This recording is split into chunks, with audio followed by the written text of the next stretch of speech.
Minisita Kawuki okusituka okujja kipayopayo kididde abantu abatannegerekeka okugenda ku mugga Nkunse ogwawula disitulikiti Mubende ne Kibaale kati yafuulibwa Kakumiro ne bajjawo ekipande ekibadde kiraga ensawo zino ne bakyongera mu maaso era ne basimbawo n'ekipande ekiraga disitulikiti Kakumiro nga waliwo ebyalo bibiri ebyatwalibwa kati okusinziira ku kipande kino ekya Kakumiro ebyalo kigamba LC sako kizinga LC biri mu luka gw'e Katente mu ggombolola ya Musaale Kiyuni Bunyolo ab'e Kakumiro bwe basimbye ekyabwe bakijjewo ekyaffe ne bakiteeka eri n'ekyabwe ne bakireeta eri. Eggombolola yaffe ya Kiyuni badde baagala okulitwala nti ligatibwe ku Kakumiro district. Minisita bamulambuza ensalo era ng'ensalo ziringa za miti egyasimbibwa okwawula ensalo kati emiti gino gyatemwa ne gyokebwa abantu abamu kye bagamba nti kano kabonero akalaga nti waliwo abantu abagala okubuzaabuza ensalo eza Buganda.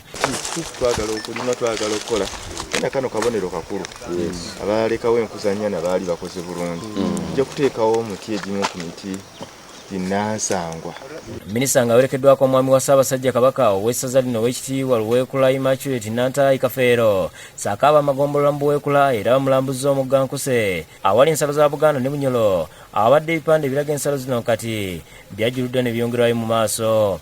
Ekyaliwo nga baagala okutwala essaza lino okulizza Ekibaale kaakati nga batugamba tugenda funa emmwanyi naye singa Kamala ni katanda ni tusayininga olwo twali tusayiniriza ebipapula ebigamba nti tusaba tudde mu Bunyolo.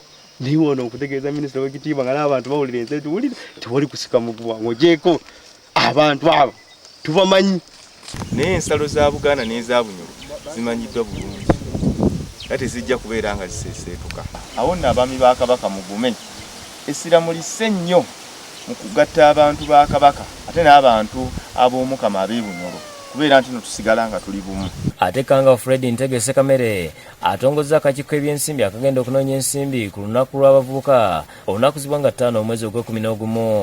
Tuli mu lukiiko oluteesiteesi olukulemberwa Johnson Mukuma oluteekateeka okulambula kwa Ssaabasajja nga 5 Novemba 2016.